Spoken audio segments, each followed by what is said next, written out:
They had been together for 4 years. She lived with him, trusted him completely, and believed they were building a life together. They often talked about marriage, a future home, and starting a family. She had saved $60,000 over the years, cutting expenses and working hard. That money was meant for their first home. One day, he told her they had to move fast on a house deal. He said the mortgage process had started and needed the money right away. He asked her to transfer the full $60,000 to his account. She believed him. Without hesitation, she sent it. A few days later, they were at brunch. They had just gotten their food when his phone lit up. A message appeared, a photo of a woman's hand wearing an engagement ring. The caption said, "She said yes," but it wasn't her hand in the photo. She looked at him. He went pale and stayed quiet. She picked up the phone and read more messages.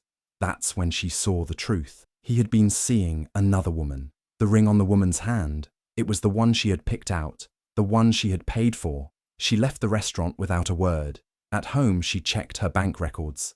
The money was gone. There was no house, no mortgage, no paperwork, nothing. He had taken everything and used it to propose to someone else. She didn't cry. She didn't scream. She just sat still, trying to process the betrayal. He had used her trust, her love, and her money to build a future with another woman. The man she thought she would marry had fooled her. He had stolen more than money. He had stolen her dreams.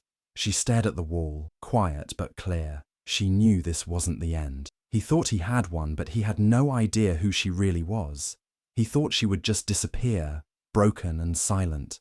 But she was already planning her next move. He had no clue what was coming. A few days after finding out the truth, she got a message from an unknown number. It was a photo of the same woman wearing the engagement ring. The message said, "Thanks for the ring." There was no apology, no shame, just a smile and a smug tone. The woman looked younger and proud, like she had won something. Her hands started shaking. Her chest felt tight. She stared at the screen, trying to understand how someone could be so cruel. The woman wasn't sorry for what happened. She was happy. She was showing off a ring bought with stolen money and acting like it was funny. She felt her mind spinning. Her heart was broken, but now it was worse.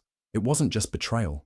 It was mockery. The pain in her chest grew heavier. She felt small, used, and forgotten. The person she loved had taken everything from her, and now someone else was laughing about it. She couldn't stay quiet. She went to him and showed him the message. He didn't seem shocked. He didn't even try to lie. He just shrugged and looked at her like she was overreacting. His face was calm, like this didn't matter. When she asked why, he simply said, "You were always too busy. You cared more about your job. She made me feel alive." His words hit harder than she expected. It wasn't just the money or the ring. He blamed her for his betrayal. He acted like it was her fault he cheated. There was no apology, no guilt. He had made his choice, and he didn't care how much it hurt her. Later that night, she got another message from the woman. This time it said, "Move on, sweetheart. He's mine now." It felt like being stabbed twice. The woman didn't just take her fiance. She wanted to make sure the pain stayed. She sat in silence. She couldn't sleep. Every time she closed her eyes, she saw the ring, the messages, and his empty face. The life she thought she had was gone. The love she thought was real was a lie. The person she trusted most had not only left her, he had helped someone else laugh in her face. She didn't cry anymore. The tears had dried. What replaced them wasn't sadness. It was something colder, something sharper. She had lost more than money. She had lost her peace. But somewhere inside that pain, something new was growing. She didn't know what would come next, but she knew she wasn't going to stay broken. She stopped crying. She stopped feeling shocked. She sat down, took a deep breath, and decided to think clearly. The pain was still there, but now something else took over. She felt calm, cold, focused.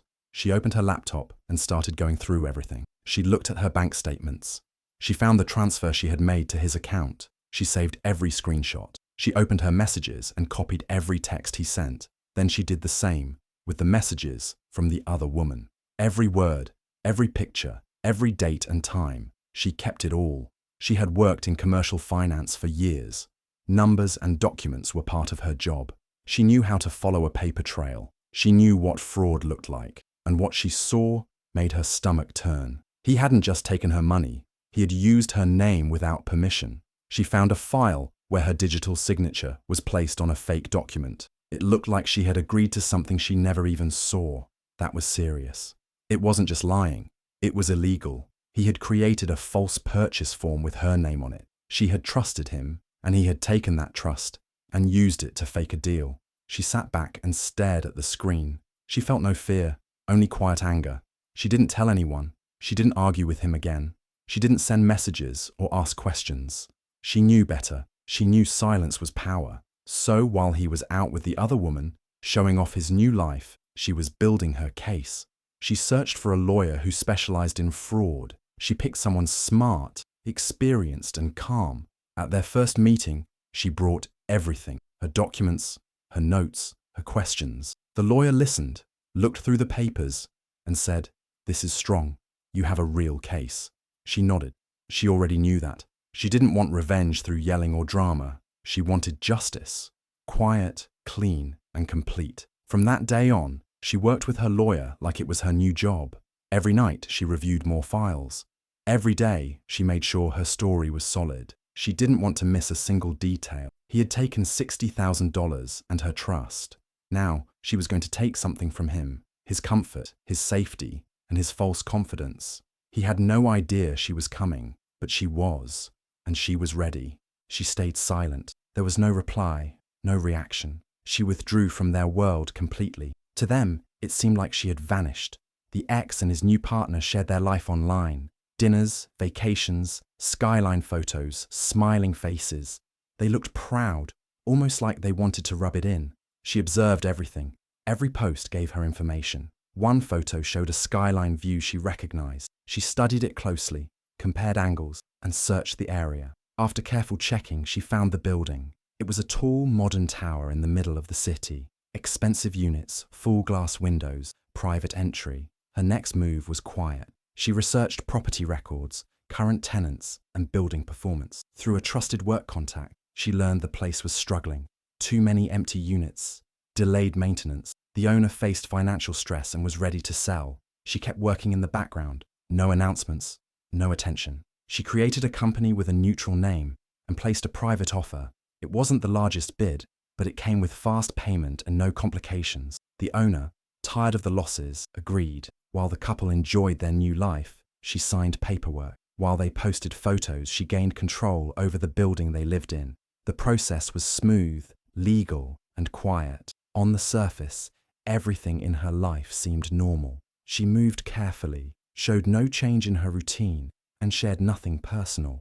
The ex assumed she had disappeared, never once suspecting her involvement in anything connected to them. But she was fully aware of their every step. She knew their apartment number, their view, even their parking spot. Their sense of comfort had returned. That's what they believed. They thought the past was behind them. They were wrong. While they enjoyed stolen happiness, she focused on something real: ownership, control, and planning. She took no joy in their pain. Her satisfaction came from precision. When the final documents were signed, she sat quietly, reading the address once more. The space they used as a symbol of their success was now in her hands. No shouting, no chaos, just one careful move. They believed she was gone, but she had only stepped back to prepare, and this was only the beginning of what she had planned. The papers were signed. The building was hers now. The tower where they laughed, posed for photos, and acted like they had won. It all belonged to her. The unit they called home, the floors above and below, the one beside it too. She owned them all. Still, her name stayed hidden. No one knew the person behind the company. Not the staff, not the tenants, and definitely not the couple. She didn't rush to remove them. That wasn't the plan. She wanted them to stay for now. She watched and waited. Quietly, she began making small changes. Nothing loud, nothing illegal, just little things that made their lives harder, day by day. First came a new rule about parking. Their usual space was reassigned. They had to park farther away, near the back, where it was cramped and dark. Then, changes to noise hours. Their music, once loud and constant, now brought warnings. Next, the water pressure in their unit started dropping. Not enough to report as a problem, just enough to annoy them. A few more notices followed. Pet policy updates, trash disposal fines, new inspection rules. The building manager, following her quiet orders, handed out the changes with a polite smile. No one questioned it. It was all by the book. Nothing unfair, nothing harsh, just enough to cause stress. From time to time, she checked the tenant records. Their rent was up to date, but the tone in their maintenance requests was changing. Complaints were more frequent. The woman sounded angry. The man, once bold, now asked for things carefully. She kept her distance, never visited the property herself. Everything went through the company. Her lawyer handled all official letters. Her hired team dealt with the daily operations. From the outside, it looked like any other building. Inside, the couple had no idea who was behind the changes. Her steps were steady. She wasn't looking for attention. She was building pressure, letting them feel discomfort in small ways. The same way they had once taken comfort in her silence, thinking she was gone. Each day they stayed there. They lived under her roof. They walked on her floors. They relied on her staff. And all the while, she stayed invisible. It wasn't about revenge anymore. It was about control, about shifting power back into her hands. They had taken from her, thinking she would break. But she had built something instead, something solid, quiet, and entirely her own. Things inside the apartment slowly started to feel different. Their rent went up first. It was a small increase, but enough to make them notice. Next, their parking spot changed again. This time, it was even further away. The new space was tight and near a busy corner. They complained, but the rules had already changed. Water pressure in their shower and kitchen sink got weaker. Some days it barely worked. Hot water came and went. They called maintenance more than once, but the staff said everything looked fine. Small problems kept showing up. Lights flickering, hallway doors sticking, noise complaints from neighbors. The building had a list of rules, and suddenly they were breaking all of them. A fine arrived for music that was too loud. Another one followed for leaving trash in the hallway. Then came a warning about their dog barking when left alone. The woman was furious. She stormed into the office, shouting at the manager, saying they were being treated unfairly. The manager stayed calm, pointing to the signed lease and the updated rules. The man wasn't shouting anymore. He looked worried. He was still out of work. The money from her savings was gone. Rent was rising. Fines were stacking up. The once sweet apartment now felt tight and cold. The happiness they had shown in photos was gone. Now they barely smiled. The woman was angry all the time. The man stayed quiet. She watched from behind the scenes. Every change, every fine, every rule came from her decisions. Still, her name stayed hidden. The couple had no idea who was behind it all. They blamed the building. They blamed the staff. But they never guessed the truth. Then came the final notice. A letter, official and clear, arrived at their door. Their lease was ending in 30 days. No reason needed. The letter followed the law exactly. They had to leave. The woman screamed again, demanding answers. The man looked tired. They tried to fight it, but the letter was final. They had no legal reason to stay. Their time in that apartment was running out. They used to live like nothing could touch them. Now they felt trapped. The same walls that once felt high and safe now closed in around them. And all of it had come slowly, one small change at a time. From the outside, it looked like life was simply getting harder, but someone had been guiding every step, quietly, carefully, with purpose. They refused to leave. After getting the letter, they sent emails and called the office every day. They said the notice wasn't fair. They asked for more time. They said they didn't do anything wrong, but the office didn't change anything. Every reply was formal. Every rule had been followed. Then came another letter. This one was stronger. It warned about legal action if they stayed past the deadline. A week later, a letter about unpaid fines came. The total was high now. Late fees had been added. They were told collections would begin if they didn't pay soon. The woman was furious. She went to the office again, shouting at the staff. She wanted to talk to the owner. She demanded a name. At first, they said the owner handled things through legal teams, but she kept pushing. She wouldn't leave. Finally, a file on the desk showed something she recognized. A name, a company. She made the connection. Her face changed. She went silent for a second. Then she exploded. Right there in the lobby, she screamed. People stared. Her voice shook with anger. She yelled the name again and again. Now she knew. The building wasn't owned by a stranger. It was owned by the woman her partner had betrayed. The man came downstairs when he heard the shouting. He looked at her, then looked at the staff. No one said anything. He already knew she was right. That afternoon she came in. Calm steps, clear eyes. She walked straight to the front of the building. No shouting, no anger. She looked at the couple, now pale and speechless. Then she spoke. "You have 10 days, she said, her voice steady. "If you're still here after that, we'll meet in court. I already have proof, forged documents, bank transfers, text messages. Wire fraud is serious." The woman tried to speak, but no words came. The man just looked down at the floor. For the first time, they had nothing to say. She didn't wait for a reply. She turned and walked out. Her job there was done. She had waited, planned, and acted.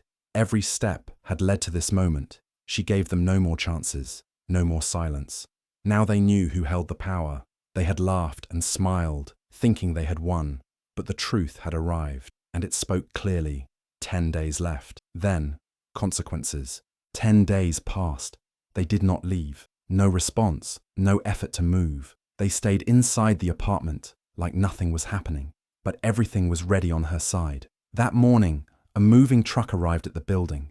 A team stepped out with boxes and equipment. Right behind them came the sheriff, papers in hand. Everything was legal, planned, and on time. The couple heard the knock. When they opened the door, they saw the uniform and the official notice.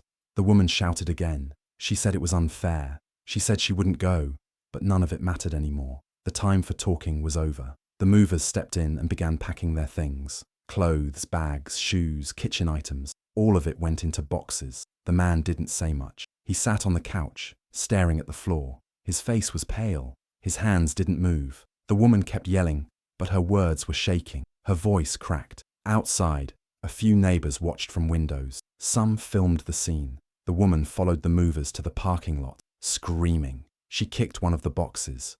She threw a bag to the ground. Her voice was loud, her arms waving. Someone caught it all on camera. Not far from the entrance, a car was parked. Inside, she sat quietly, a cup of coffee in her hand. She watched through the window, her face calm. No smile, no frown, just quiet. When the last box was placed in the truck, her lawyer stepped forward. He walked straight to the couple and handed each of them an envelope. Inside was a new letter, a civil lawsuit. Everything had been prepared. Evidence of stolen money, forged documents, and broken trust. The woman grabbed the letter and tore it open. She read a few lines, then threw it on the ground. The man held his copy but didn't read it. He just stood still, eyes empty. The truck doors closed. The couple had nothing left in the building. The sheriff gave them one last look, then walked away.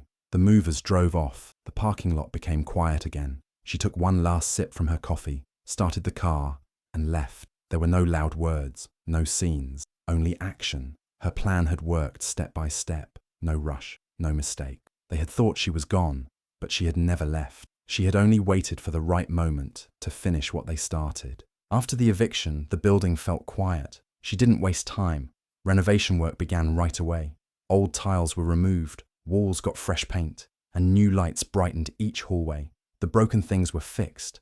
The building started to look modern and clean. Step by step, every unit was improved. She focused on style, comfort, and safety. Each apartment got new kitchen cabinets, stronger locks, and better heating. The floors were replaced with strong wood. She added laundry units inside each space. The rooftop was cleaned and made ready for events. Slowly, interest in the building grew. Young workers and small families began visiting. They liked the location, design, and fair price. Soon, all the units were full. The people living there loved the calm and neat feel. Word spread fast. Her phone didn't stop ringing.